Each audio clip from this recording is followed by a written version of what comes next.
should have known it when we found you snoring next to Lupino's corpse. A comedian, huh? The pictures were filled with good old times.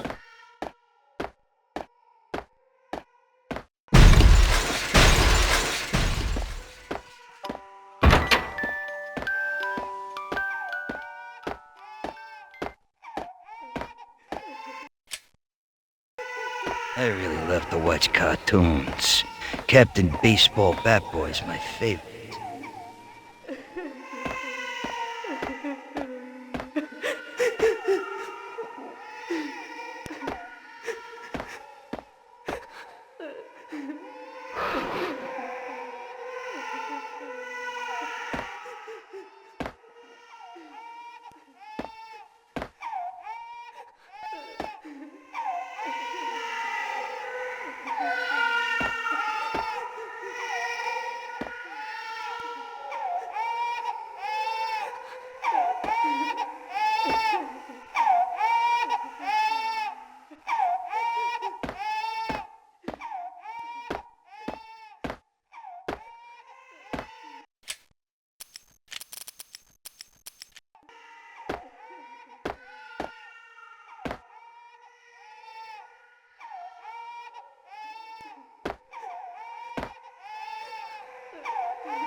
Slice them, dice them, shoot them full of holes, blow them to bits, vaporize them, disintegrate them. No matter what you do, they'll still be back good as new. Michelle's diary lay on the table. Max, no, please, Max. Why? I didn't mean to. I'm sorry.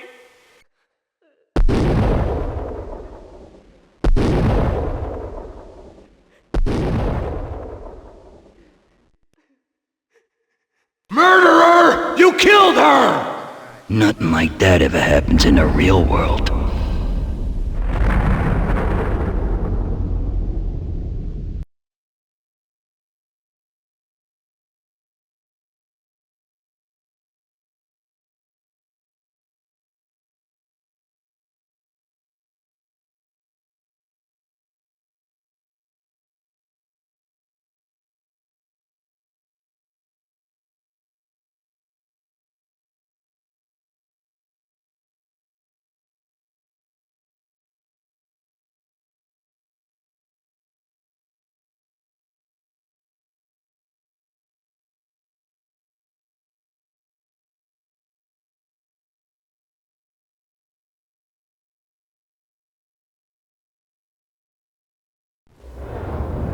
I woke up in a bad dream. My head felt 2 sizes too small for my brain. MaxPayne, I envy your name. And the killer was smiling. Pleased to meet you. I'm Frankie the Bat Niagara. Niagara, as in you cry a lot? He had a baseball bat and I was tied to a chair. Pissing him off was the smart thing to do.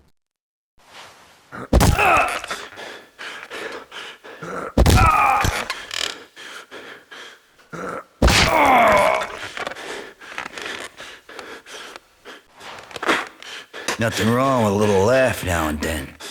Take me, for example. I love to watch cartoons. Cartoon violence is a fascinating thing. Let's take a break. I need to take a leak and maybe grab a cold one at the bar. Don't worry. I'll be back to finish this off. And then, it's checkout time. You play, you pay, you bastard. He swaggered out, and the door clanged shut behind him, locks clicking into place. Everyone makes mistakes. Mine hadn't been to crack jokes about the goon with the bat. He'd have cracked my skull regardless. It hadn't even been to trust a girl with a gun. I had blindly gone after the first bad guy on my hit list when I should have been aiming further up the ladder, at the head of the Punchinello family. I couldn't bring myself to be pissed at Mona. Guess I had a soft spot for a pretty face. When somebody decides to play baseball with your head, you tend to get sore. They had dragged me back to the basement of Lupino's hotel. I was beaten, bruised, and blue. I felt like the chair I had broken to get free.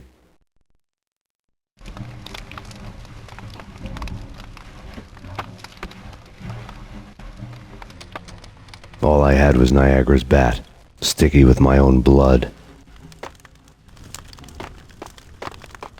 Without a gun, I'd be no match for Frankie's men. Without a gun, I'd be no match for Frankie's men. I'd have to play hide and seek with them.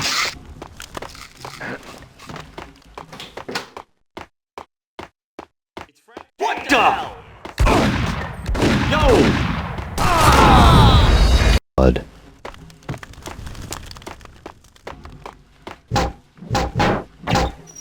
Without a gun, I'd be no match for Frankie's men. I'd have to play hide and seek with them.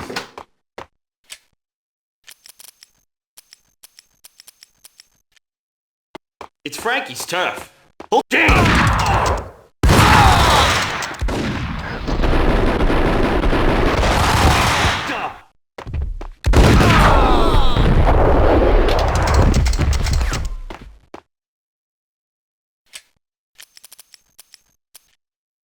What the hell?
Head to the scene. Unit 294. Unit 294.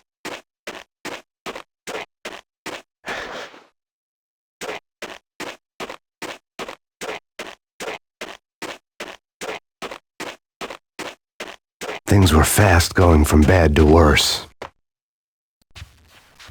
The men in blue had come and gone.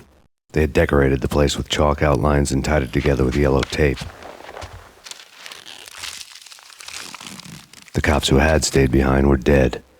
Frankie, his boys, and I had the place all for ourselves.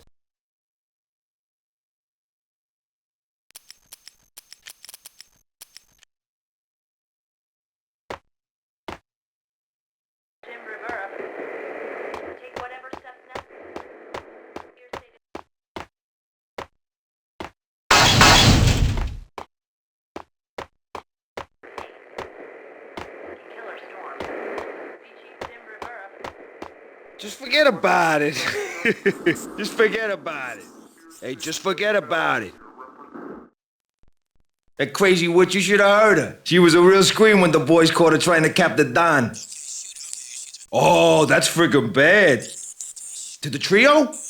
That's even worse than what Frankie's doing to that poor bastard downstairs. She's gonna take a long time to die. The mobster muscle on the phone was talking about Mona. Punchinello's trio were nothing but bad news.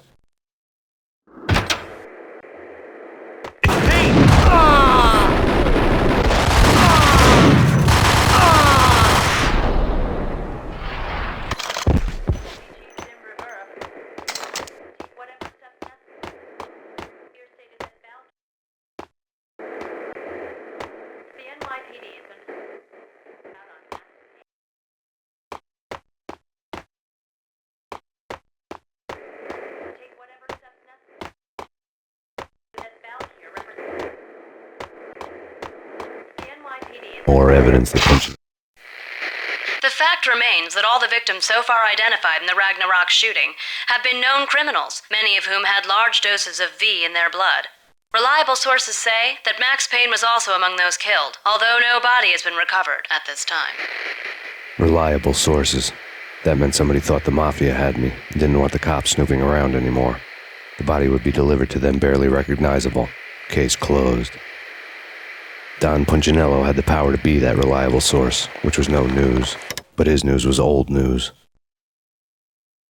Framing me hadn't been enough. Don Punchinello had put a hit on me. He wanted me dead, and it had been important enough for him to give written instructions to Frankie about it. MaxPayne should die like a dog for the trouble he's caused. Frankie, I know I can trust you to give this matter the dedication it needs. Punchinello didn't like me much.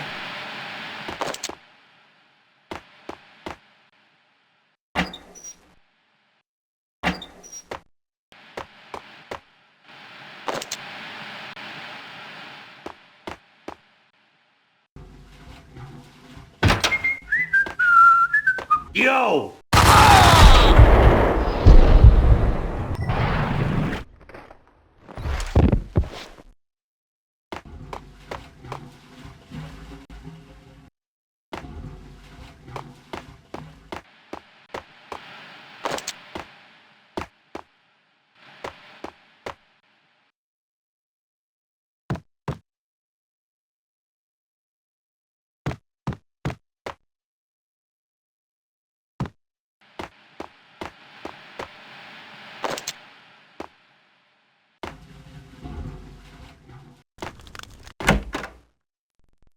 The hotel bar was fast developing quite a history.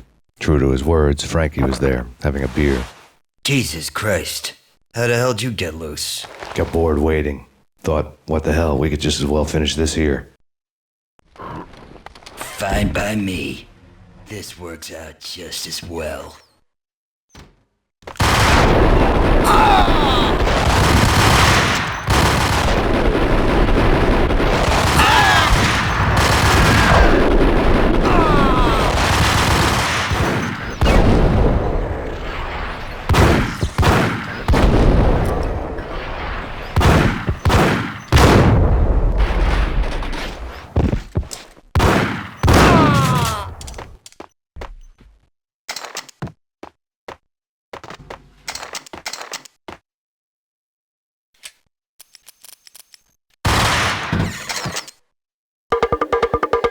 You think you've been a lovely aunt. Had enough? I don't play with girls anyway. Unfair!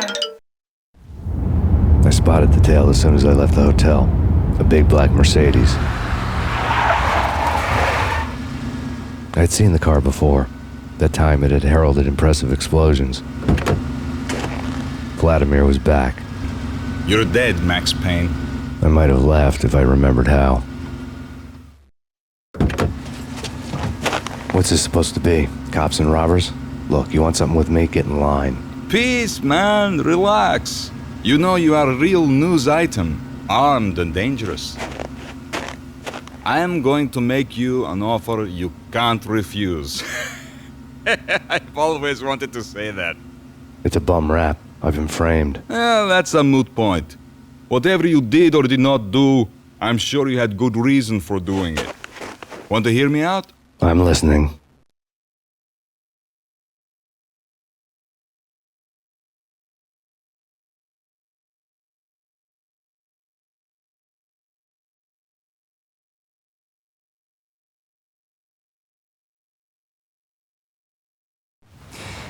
Punchinello messing with V is bad for business all around.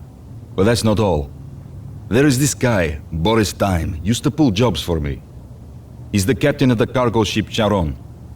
Now the bastard turncoat has gone over to the other side, Punchinello's. The ship's loaded with high-res hardware, guns, my business. If Punchinello gets hold of that cargo, he's won and I have lost. And you'll have your work cut out for you. If you want to get to Punchinello, you need heavy-duty persuaders. I am just the man to get them for you. Change the ship back under my flag, maybe pop 2 in the traitor Dime's head while you're at it.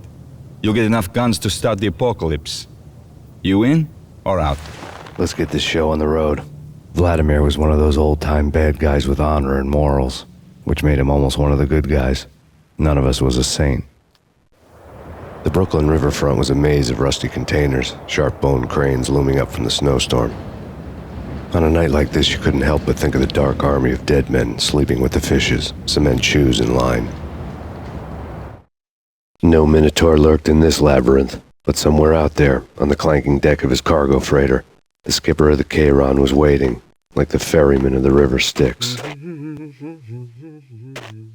Damn!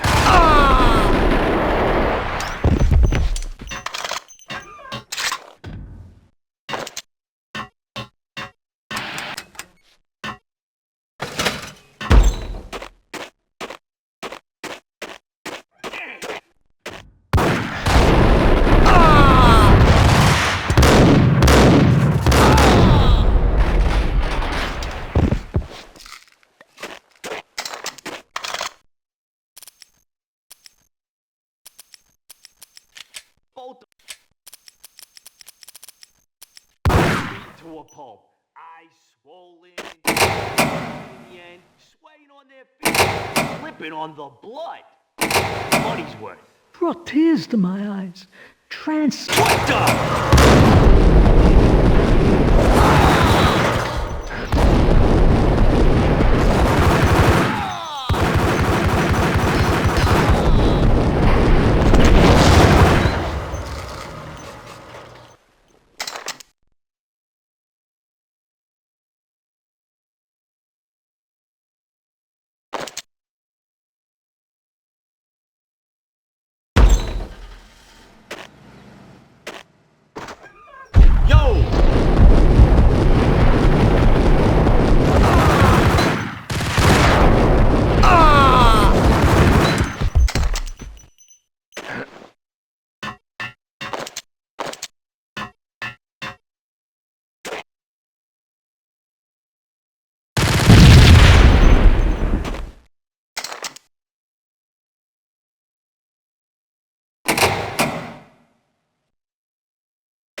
I doubted the letter was a receipt.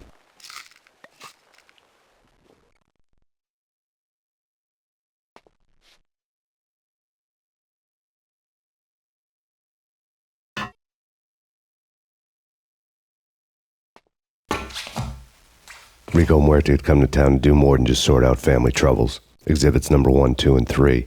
A briefcase of money, a sniper rifle, and an envelope with one word neatly printed on a folded piece of expensive paper. Mayor. It didn't sound like a mafia contract at all. It was too cold and too to the point.